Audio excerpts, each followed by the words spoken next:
오늘 말씀을 시작하면서 우리는 이 3.1 운동을 조금 한번 떠올려 보고자 합니다.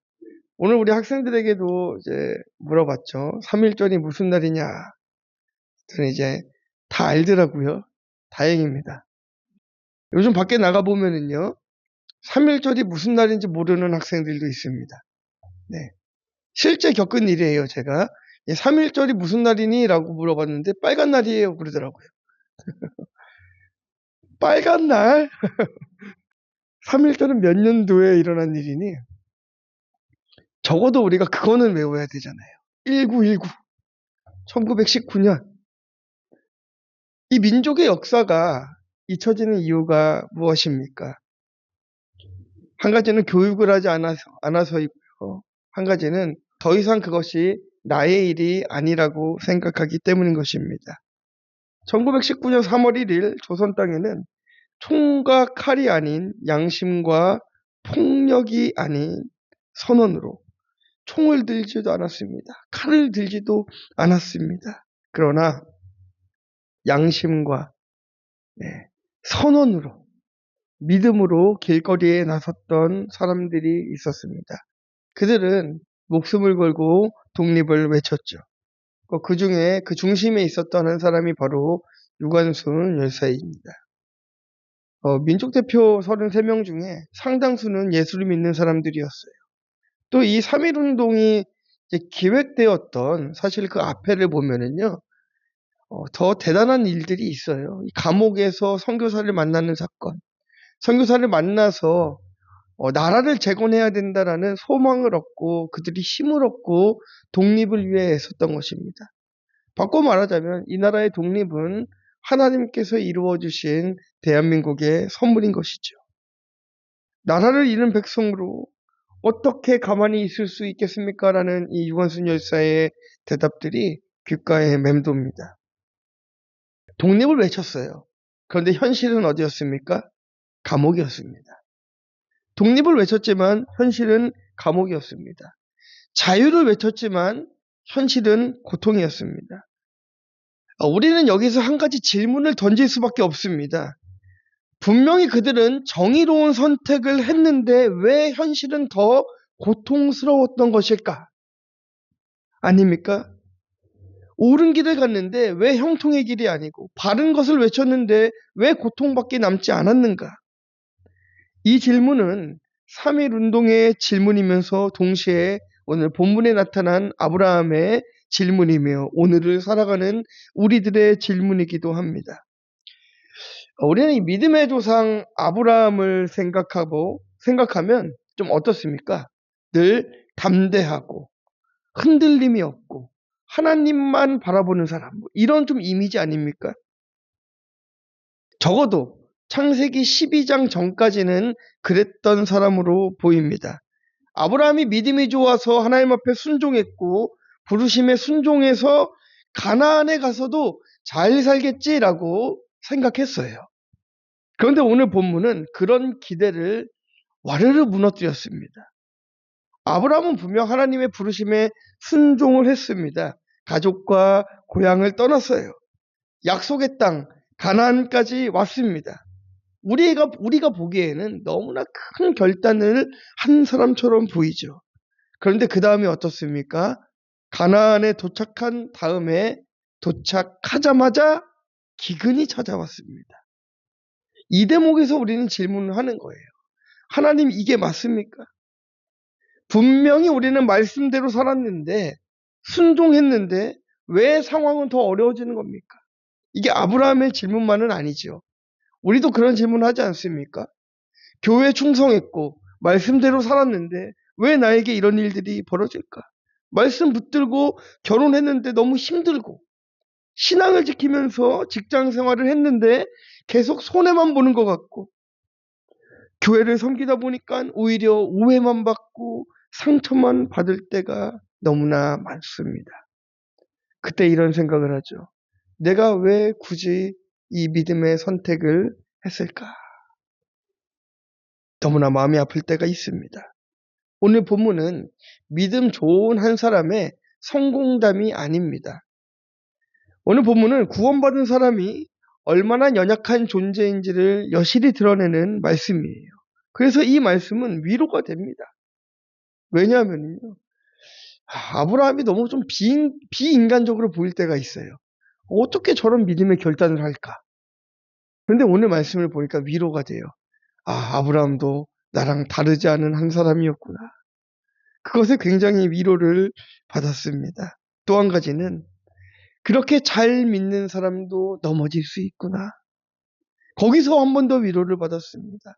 그런데 거기서 한 번 더 위로를 받는 것은 그렇게 넘어져도 하나님이 붙들고 계시는구나라는 것에 또다시 저는 감동할 수밖에 없었습니다. 아브라함은 오늘 본문에서 믿음의 조상이기 이전에 두려워하는 한 인간으로 등장을 합니다. 기근 앞에서 흔들리고 위기 앞에서 계산하고 자신이 살기 위해 거짓을 선택하는 아브라함의 모습이죠. 그런데 놀라운 것은 하나님께서 이러한 아브라함을 버리지 않으시고 그를 통하여 구원의 역사를 만들어 간다는 것입니다. 이게 바로 하나님의 은혜입니다. 연약함을 숨기는 것이 아니라 말씀 앞에 드러낼 때에 하나님은 그 자리에서 분명하게 일하실 줄 믿습니다. 그래서 우리는 말씀을 통해서 아브라함을 판단하기보다는 그 속에서 나의 모습을 바라보며 정죄가 아닌 회개의 시간이 되기를 주님의 이름으로 축원합니다. 자, 첫 번째는요. 약속의 땅에 왔는데 기근이 찾아옵니다. 우리 5절부터 7절까지의 말씀 한 번 더 읽도록 하겠습니다. 아브라함이 그의 아내 사레와 조카 롯과 하란에서 모은 모든 소유와 얻은 사람들을 이끌고 가나안 땅으로 가려고 떠나서 마침내 가나안 땅에 들어갔더라. 아브라함이 그 땅을 지나 세겜 땅 모래 상수리 나무에 이르니 그때 가나안 사람이 그 땅에 거주하였더라.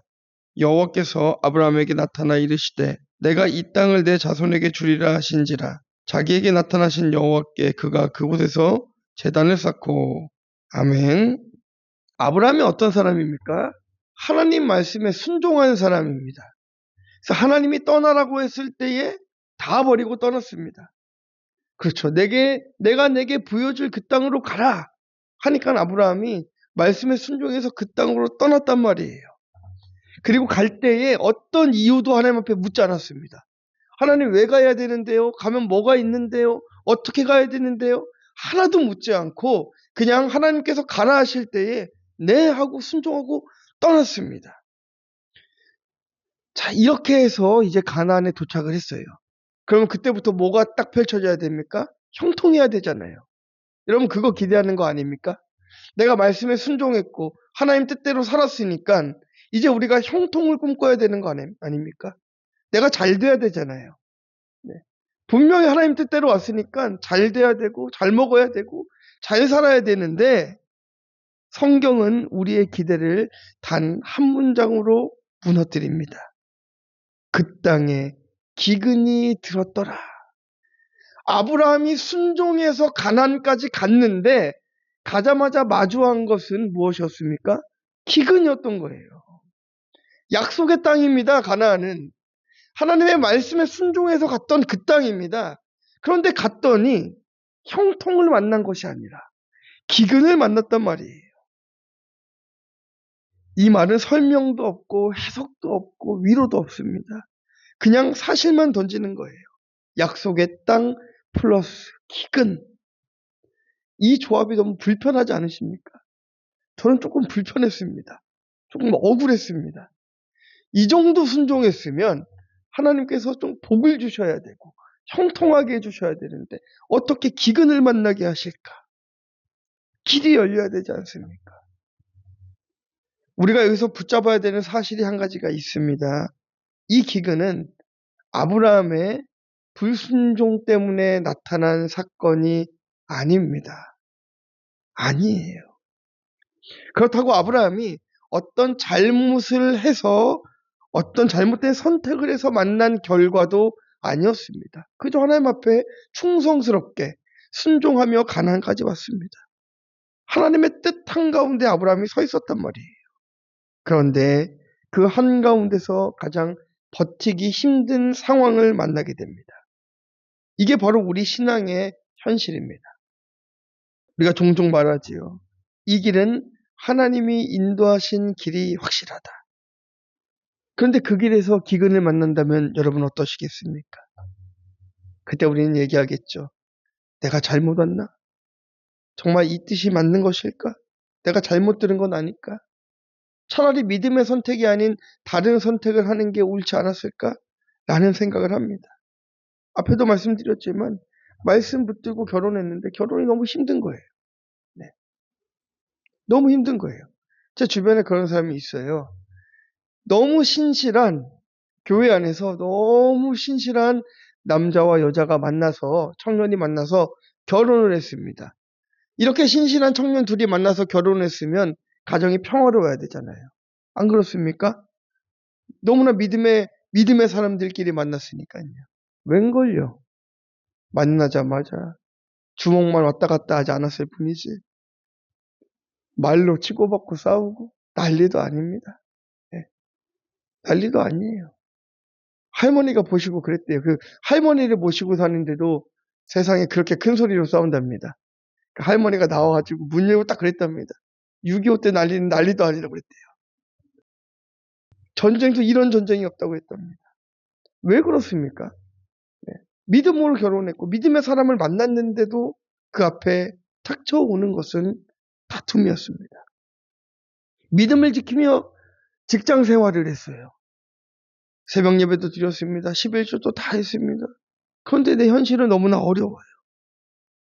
사명 감당하려고 교회에서 열심히 일했습니다. 근데 교회에서 열심히 일하는 사람들은요, 이상하게 또 시기와 질투의 대상이 돼요. 하나님 앞에 충성했는데 왜 그래야 됩니까? 너무나 이상하지 않습니까? 충성하고 봉사했으면 칭찬받아야 되고, 하나님 앞에 열심히 일했고, 예배하고, 직장에서 신실하게 생활했으면 우리가 다 잘 돼 있어야 되고, 믿음 안에 결혼 생활을 했으면 우리는 전부 다 행복한 가정을 꾸려야 되는데, 오히려 상처만 남았다라는 거예요. 그때 우리가 이야기하죠. 하나님, 이 기근만 좀 넘어가게 해주세요. 오늘만 좀 넘어가게 해주세요. 이 상황만 좀 지나가게 해주세요라고 기도합니다. 그러나 오늘 본문을 보면 하나님은 아브라함에게 아무런 말씀도 하지 않으십니다. 그냥 기근만 주시고 아무런 말씀도 안 하세요. 기근이 온 이유도 설명하지 않으시고요. 언제 끝났는지도 말씀하지 않으십니다. 그냥 기근만 딱 던져 놓으셨습니다. 왜입니까? 하나님은 아브라함이 상황이 좋아서 순종하는 것인지 아니면 상황이 무너져도 말씀에 머무는 사람인지를 보기를 원하셨던 거죠.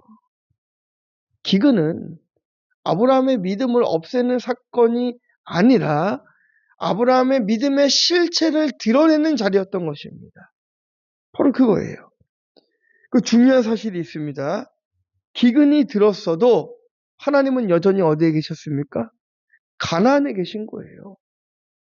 기근이 들었어도 가나안에 계신 거예요. 기근이 들었어도 가나안을 떠나면 안 되는 이유는 하나님이 가나안에 계시기 때문인 거예요. 우리가 고난 가운데 있고 고통 가운데 있고 환난 가운데 있어도 공동체를 떠나면 안 되는 이유는 하나님이 이 자리에 계시기 때문인 것입니다. 우리가 어떤 상황에서도 비난과 비판을 멈춰야 하는 이유는 100% 오르신 하나님 앞에 내가 100% 죄인이기 때문인 거예요. 내 옆에 있는 사람보다 내가 더 죄인입니다. 내 뒤에 있는 사람보다도 내가 더 죄인입니다. 근데 우리가 누구를 비난할 자격이 있습니까? 없는 거예요. 아브라함은 여전히 가나안에 있어야 하는 하나님을 떠나기로 결정했습니다. 우리는 기근이 오면은 그곳이 떠나야 될 자리라고 생각을 해요. 어려움이 찾아오면 떠나야 될 자리라고 생각을 합니다. 하지만 성경은 말합니다. 기근은 떠나라고 주신 신호가 아니라는 것이죠. 그건 무엇입니까? 오히려 그곳에 머물면서 더 깊이 하나님을 만나라는 신호인 것입니다. 그게 바로 기근이고 그게 바로 고난인 것입니다. 그래서 제가 종종 말씀드리지만 우리는 우리의 다음 세대들에게 어떻게 하면 복을 받는지를 가르치는 것보다 고난을 잘 당하는 법을 알려줘야 될 필요가 있습니다. 너무나 약해지고 있어요. 제가 3.1 운동 아까 우스갯소리로 말씀드렸지만 진짜로 학생들이 모르는 애들이 있어요. 빨간 날이라고 하는 사람들이 있습니다. 제가 유관순 누나라고 하니까 몇 살이냐고 물어보더라고요. 가슴이 막 답답해요. 역사를 잊어요. 교육이 안 돼요. 이게 마찬가지입니다. 우리의 다음 세대도 우리가 고난을 가르치지 않으면요, 예, 조금만 환난을 당하고 교회가 어려움을 당하면 다 떠나게 되어 있습니다. 그러나 성경은 계속해서 고난 당하는 법을 알려주고 있잖아요. 어떻게 당하는 것이 잘 당하는 것인지, 기근의 자리에서도 떠나지 않는 것이 하나님의 은혜임을 계속해서 말씀하고 있는 것입니다. 그러나 그것이 너무나 어렵습니다. 기근의 자리에 머무는 것은 너무나 어렵습니다. 왜냐하면요, 그 기근의 자리는 우리의 실력과 인성과 인내와 사랑이 전부 다 드러나는 자리이기 때문인 것입니다. 저도 저의 신앙이 드러나는 사건이 있었어요. 여러분 너무나 잘 알고 계시지만 제가 탈북 선교하다 감옥에 가지 않았습니까? 네. 다 알고 계시잖아요. 영광스러운 자리이고 은혜의 자리입니다. 근데 제가 그 감옥에 갔을 때 처음 생각한 게 무엇이었습니까? 와, 하나님, 나를 감옥에 보내주셔서 감사합니다. 그러지 않았습니다. 네. 너무 억울해서 하나님 앞에 소리쳤어요. 이게 뭡니까? 그랬어요. 내 20대를 여기 다 바쳤는데, 내 청춘을 다 바쳤는데, 하나님 이게 뭡니까? 이 자리가 뭡니까? 하나님 정말 살아계신 건 맞습니까? 내가 뭘 그렇게 잘못했습니까? 제 고백이었습니다. 오르신 하나님이 보이지 않으니까 내가 죄인임을 깨달을 수가 없는 거예요. 아브라함과 같이 기근을 만나니까 그냥 도망가고 싶은 거예요. 도망가고 싶었던 것입니다. 그래서 하나님 앞에 저도 똑같은 고백을 했던 거예요. 이게 뭡니까? 그때 하나님 저에게 어떤 말씀 주셨습니까? 여호와의 선하심을 맛보아 알지어다. 그에게 피하는 자는 복이 있도다. 더 열받죠? 이게 복이라고요? 네. 불난 집에 부채질 하는 거예요. 네. 안 그렇습니까? 너무너무 화가 나는 거예요. 그러나 100% 오르신 하나님 앞에 내가 100% 죄인임이 깨달아지니까 그때부터 감사할 수 있었습니다. 하나님이 나에게 주신 최고의 환경임을 깨달을 수 있었습니다. 내가 얼마나 선교한다고 하면서 내 의를 드러내려고 했는지를 그 바닥을 볼 수가 있었어요. 아브라함은 기근 가운데 있으면 자신의 죄를 볼 수 있었습니다. 그러나 피하려고 애썼던 것이에요. 아브라함은 하나님 앞에 질문했어야 되는 것입니다. 하나님, 이 기근의 날에 내가 주님 앞에 있어야 됩니까? 라고 물었어야 됩니다. 그러나 아브라함은 그 자리를 떠날 궁리만 했지 그 질문을 던지지 못했어요. 기도의 자리에 머무르기보다는 다음 장면에도 보시겠지만 이제 그가 애굽으로 도망을 갑니다. 이렇게 미완성된 아브라함의 믿음을 통하여서 우리에게 한 가지 분명하게 가르쳐 주시는 게 있어요. 기근은 실패의 증거가 아니라는 것입니다. 여러분 고난 중에 있습니까? 실패자가 아닙니다. 환난 가운데 있습니까? 여러분 실패자가 아닙니다. 무엇입니까? 하나님을 찾으라는 신호인 것입니다. 그날에 지금 여러분들은 하나님을 찾으셔야 되는 거예요. 기근 앞에 흔들리는 아브라함이지만 하나님은 결코 흔들림이 없었습니다. 여전히 가나안에 계셨습니다. 기근은 죄가 아닙니다. 기근 앞에서 도망가는 것이 죄인 것입니다. 고난은 죄가 아니에요. 고난 앞에서 도망치는 것이 죄인 것입니다. 회개하지 않는 것이 죄인 것입니다. 말씀대로 왔는데 힘들어지는 것이 정상입니다. 말씀대로 살면 세상에서 망하는 것도 정상입니다. 그러나 그렇게 망하는 삶으로 하나님께서 끝내주시지 않는 것이 또한 은혜인 것입니다. 회복시키고 도와주셔서 다시금 은혜의 자리로 끌어올려 주시고 그것을 통하여서 나와 같은 아픔을 가진 자들을 건져내어 주시고 또한 내가 주님 앞에 받은 복을 누리며 살아갈 수 있는 기회를 허락해 주시는 것이죠. 형통이 믿음을 증명하지 않고 고난이 내 믿음을 드러내는 것입니다. 이제는 내가 하나님 뜻 안에 있는 있느냐 있지 않느냐를 여러분이 결정해야 될 때가 된 것 같습니다. 이 어려운 상황 가운데서 누구를 찾으시겠습니까? 하나님을 찾는 선택을 하는 저와 여러분 되기를 주님의 이름으로 축원합니다. 자, 적용 질문 드립니다. 기근 속에서 하나님을 더 만나고 있습니까? 아니면 이 자리를 벗어날 궁리만 하고 있습니까? 자, 두 번째는요. 애굽으로 내려가는 선택을 합니다. 자, 10절만 좀 읽도록 하겠습니다. 그 땅에 기근이 들었으므로 아브라함이 애굽에 거류하려고 그리로 내려갔으니 이는 그 땅에 기근이 심하였음이라. 아멘. 자, 보세요. 아브라함은 가나안 땅에서 기근을 만났습니다. 그러나 그리고 성경은 그 다음에 뭐라고 기록하죠? 아주 조용하게 기록합니다. 그 땅에 기근이 있으므로 아브라함이 애굽에 거류하여 하여 그리로 내려갔다. 기근이 생기니까 애굽으로 갔다라는 거예요. 이 구절에는 아브라함이 기도했다라는 내용이 나오지 않습니다. 하나님의 응답이 있었다라는 얘기도 나오지 않습니다. 그 어떤 대화도 나오지 않습니다. 오직 한 가지 결정이 나오죠. 무엇입니까? 내려갔다라는 거예요. 내려갔다. 내려간다라는 것은요. 그 영적인 방향이 상실되었을 때 내려갔다라는 표현을 씁니다. 하나님을 위에서 부르시는데 아브라함은 아래로 향하는 것입니다. 여러분 상황이 웃기지 않습니까? 하나님이 위에서 부르시는데 아브라함이 아래로 내려가요. 그럼 어떻게 되는 겁니까? 못 만나는 거예요. 하나님은 우리 위에서 부르시는데 우리가 위로 하나님께서 계속 가야 만나는데 하나님 위에서 계속 우리를 부르시는데 우리가 계속 내려가요. 만나지 못하는 거예요. 내 기도가 응답받지 못한다고요? 나는 하나님을 만날 수 없다고요? 왜 그렇습니까? 하나님이 위에서 부르시는데 우리가 아래로 내려가니까 그런 거예요. 기도가 응답이 안 돼요? 제 기도는 듣지 않으시나 봐요? 아니요. 하나님은 위에서 부르고 계시는데 우리가 아래로 가니까 응답이 안 되는 것이죠. 하나님의 뜻과 하나님의 뜻을 구하는 기도를 올려드리고 하나님의 뜻과 나의 생각이 맞았을 때에 기도는 반드시 응답될 수밖에 없습니다. 아브라함은 하나님을 배신한 건 아니었습니다. 그저 그냥 너무 현실적이었을 뿐이에요. 가나안에는 약속이 있지만 당장 기근이잖아요. 먹을 것이 없잖아요. 하지만 애굽에는 하나님의 약속은 없지만 뭐가 있습니까? 먹을 건 있어요. 살 수는 있습니다. 당장 살아갈 길은 있습니다. 그래서 아브라함은 하나님을 부인하지는 않지만 하나님을 잠시 뒤로 미루어두는 선택을 한 것이에요. 이 모습이 우리의 모습과 같다라는 것입니다.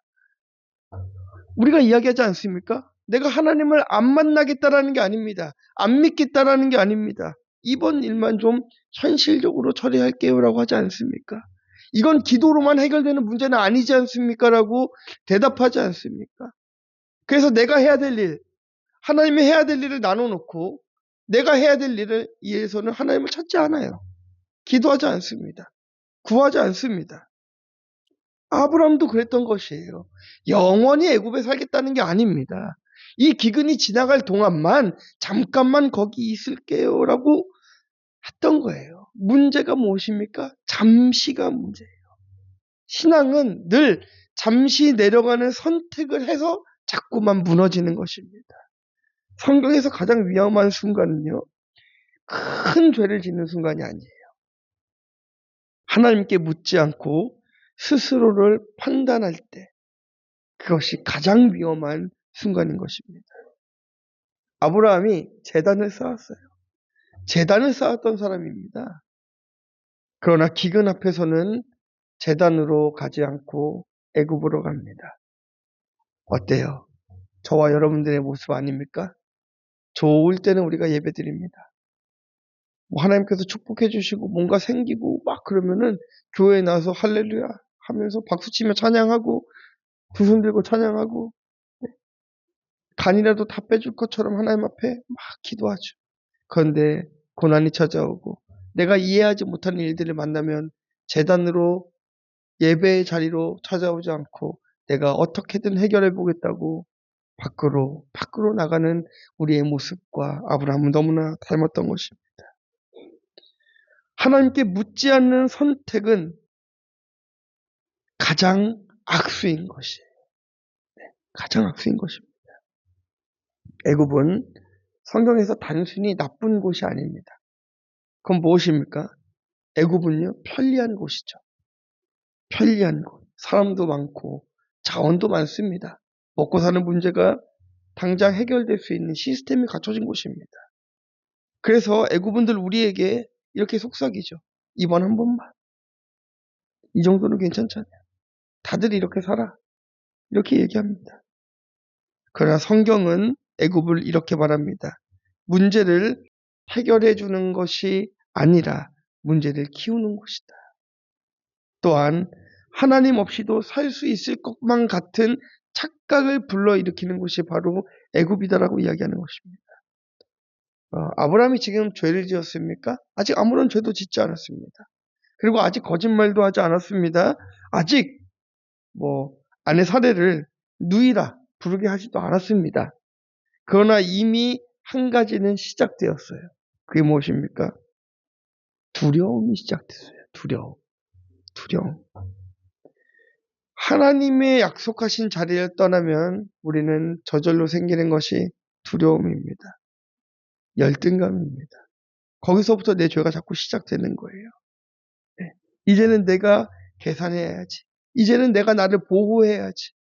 하나님이 나를 보호해주지 않을 것만 같아서 내 자신을 포장하고 나를 어떻게든 방어하려고 애쓰기 시작합니다. 애굽은 늘 다음 죄의 문 앞에 서 있는 장소와도 같은 것이에요. 하나님께 묻지 않는 선택에서 그 죄가 다 시작되는 것입니다. 한번 떠올려 보시기를 바랍니다.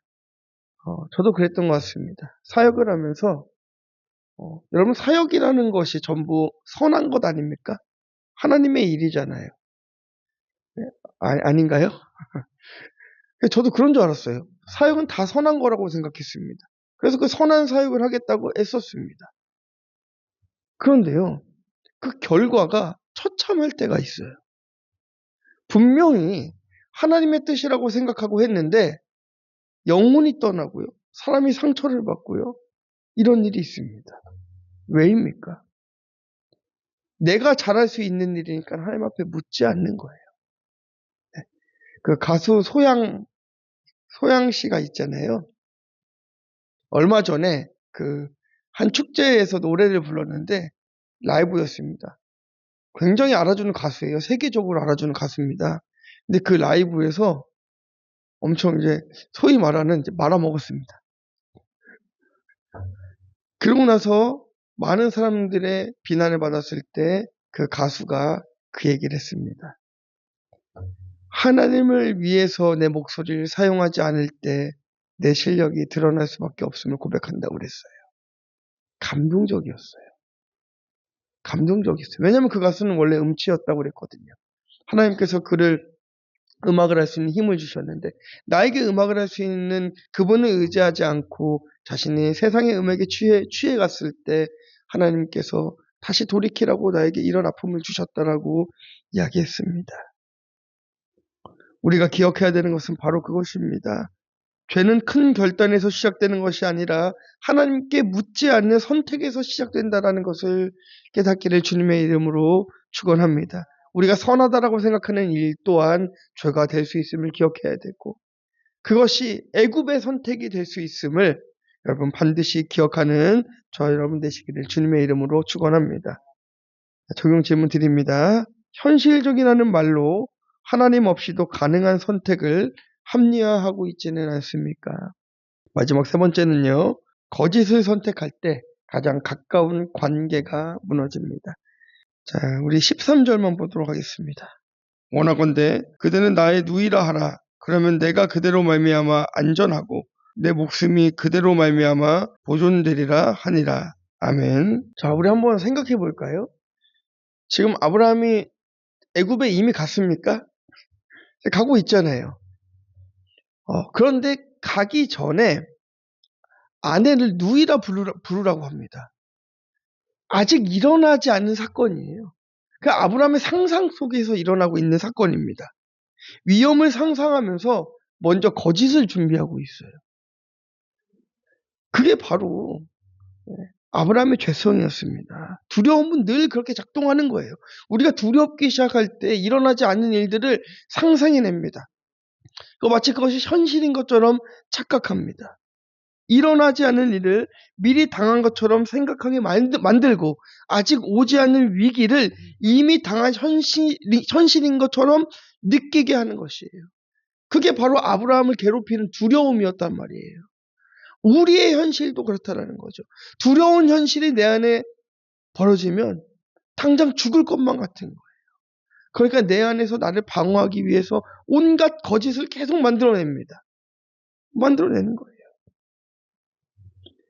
그들이 나를 죽이고 당신을 살릴까 하니 당신은 나의 누이라 하라. 아브라함이 그런 것입니다. 참 마음이 아프죠. 그리고 이게요, 그 전에 당근을 먼저 줍니다. 뭐라고 당근을 줍니까? 당신 이쁘잖아. 네. 이쁘다는 말에 속지 마세요. 네. 당신 이쁘잖아. 그러니까 사람들이 당신을 뺏어갈까봐 걱정이 돼. 나도 위험해질까봐 걱정이 돼. 그러니까 누이라 합시다. 이야기하는 것입니다.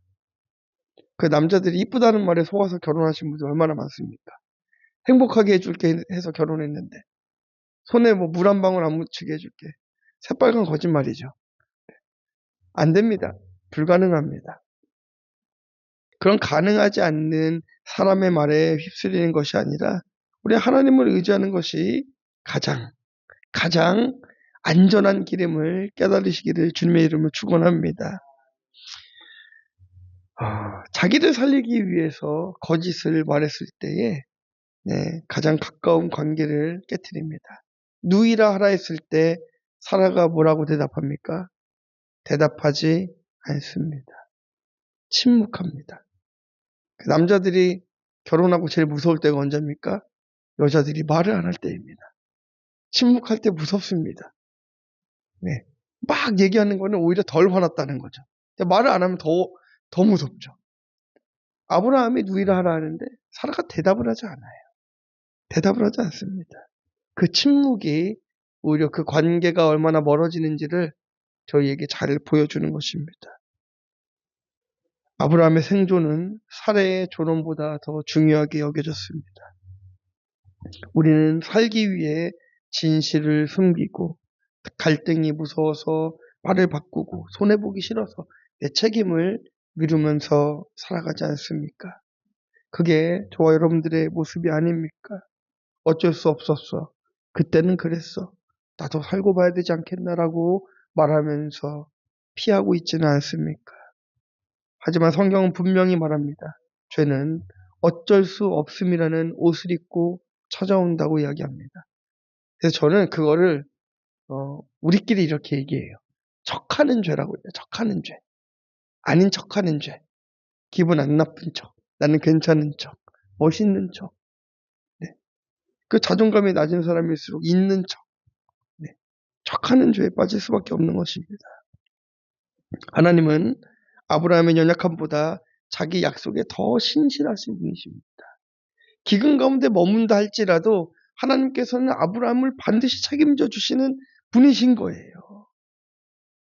그러나 지금 우리가 이 장면을 통하여서 아브라함을 비난하려고 하는 게 아니에요. 비판하려고 하는 게 아닙니다. 무엇입니까? 아브라함의 믿음은 인간의 실패를 보여주지만 동시에 하나님의 신실함을 보여주시는 것이죠. 그럼에도 불구하고 아브라함을 버리지 않으시고 그 가나안 땅에서 그를 기다리는 하나님의 은혜, 그것을 보여주는 것입니다. 오늘 우리는 아브라함의 이야기를 따라왔지만 각자의 이야기를 그 속에 한번 넣어봐야 됩니다. 약속의 땅에 왔는데 내가 기근을 만나지는 않았나? 기근을 만났는데 도망치고 싶지는 않았나? 우리가 한번 생각해 봐야 되는 것입니다. 기근을 견디지 못하면 애굽으로 내려가게 되어 있습니다. 애굽으로 내려가면 결국 거짓을 말할 수밖에 없게 되어 있습니다. 이게 자연스러운 인간의 죄악된 길인 것입니다. 그래서 오늘 말씀 앞에서 우리는 먼저 회개의 자리로 나아가야 되는 것입니다. 살기 위해 한 거짓이 결국 나를 더 죽일 수 있습니다. 기근을 피하겠다고 도망가면 오히려 더 큰 고난을 만날 수가 있습니다. 그래서 우리 믿음의 선배이신 목사님들께서 저한테 그런 말씀들을 참 많이 해주셨습니다. 최 목사, 목회하면서 당신을 괴롭히는 사람을 만난다면 그 사람을 절대로 쫓아버리지 마세요. 왜요? 더한 사람이 옵니다. 그래요. 더한 사람이 옵니다. 그게 무슨 말입니까? 경험해 보세요. 경험 안 하고 싶습니다. 잘 품어보겠습니다. 그때 그 목사님 저한테 그러시더라고요. 최 목사가 품으라는 게 아니고 최 목사가 엎드려야지. 네. 네. 양이 아니라 목자의 잘못입니다. 라고 얘기하더라고요. 자, 그때 뒤통수를 탁 맞은 것 같았어요. 저는 그냥 양의 잘못인 줄 알았거든요. 뭐야, 어떻게 말씀도 제대로 듣지 않고 교회를 이렇게 떠나갈 수 있어? 양의 잘못인 줄 알고 살았는데 목자의 잘못이라는 거예요. 그때 제가 하나님 앞에 엎드렸습니다. 회개했습니다. 저 때문에 교회를 떠나간 수많은 사람들을 기억하면서 하나님, 제가 죄인입니다. 라고 고백했어요. 네, 얼마나 큰 죄인입니까? 막 예배팀에 조금 늦었다고 막말을 품어대고 예배할 자격도 없다고 하면서 학생을 내쫓아내고 한 가정을 교회를 나가게 하고 그런 모습들을 하나님 보게 하시고 회개하게 하시는 거예요. 그리고 시간이 오래 지났지만 그분들께 연락을 드려서 또 사과하고 그분들과 다시 좋은 관계를 맺으며 또 오고 있지 않습니까? 분명한 것은 그것입니다. 우리는 신실하게 하나님을 따라가도 기근과 고난의 자리를 만날 수 있습니다. 그러나 그곳을 떠나면 더 큰 고난이 우리를 기다리고 있습니다. 하지만 그 기근의 땅에서 하나님을 신뢰하며 끝까지 기다리면 적과 꿀이 흐르는 그 약속의 땅을 결국 차지하게 될 것입니다. 회복되게 될 것입니다. 그것이 하나님이 우리에게 보여주신 은혜입니다. 이제 우리는 하나님 앞에 결단하기 원합니다. 주님, 어떤 상황 가운데서도 하나님 앞에 묻는 선택을 하겠습니다. 어떤 상황 가운데서도 주님을 떠나지 않는 선택을 하겠습니다라고 고백하는 저와 여러분 되시기를 주님의 이름으로 축원합니다. 적용 질문 드립니다. 내가 지키고 싶은 것은 무엇입니까? 세상과 가장 타협하고 싶은 주제는 무엇입니까? 네, 결론입니다. 하나님보다 나를 지키려 했던 것을 우리는 회개해야 됩니다. 우리는 흔들리지만 하나님은 여전히 우리를 지키고 계십니다. 어쩔 수 없다는 변명보다 솔직히 하나님 앞에서 고백하는 우리들이 되기를 주님의 이름으로 축원합니다. 사실 오늘 말씀을 참 준비하면서 너무 힘들었습니다. 많이 힘들었어요. 왜 힘들었냐면요. 과연 내가 기근 앞에서 여러분들 앞에서 기근 앞에서 떠나지 말라라고 당당하게 말할 수 있는 것인가? 라는 것 때문에 많이 힘들었습니다. 나에게 고난이 찾아오고 기근이 닥쳤을 때 저는 도망갔거든요. 환경을 찾아 떠나놨었거든요. 그런 선택을 했었어요. 가보니까 더 큰 어려움을 만나더라고요. 그렇게 깨지면서 오늘 이 자리에 서서 여러분들에게 우리는 떠나지 맙시다라고 고백하는 거예요. 기근의 자리를 확실하게 지켜본 적이 없지만 한번 같이 해보자라고 말씀드리는 것입니다. 한번 같이 해봤으면 좋겠어요. 여러분 어려우십니까? 어떤 자리에 계십니까? 고난의 자리에 계세요? 육신의 질병 때문에, 부부의 관계 때문에, 물질 때문에 어려우십니까? 그 기근 가운데 한번 견뎌봅시다. 견디는 자에게 약속의 땅이 주어집니다. 거기서 끝나는 게 아니에요. 하나님께서 거기서 그냥 가난하게 두시는 게 아니라 주시고 그 자리에서 그냥 병을 두시는 게 아니라 고쳐주시고 관계를 회복하게 해주시는 거예요. 언제요?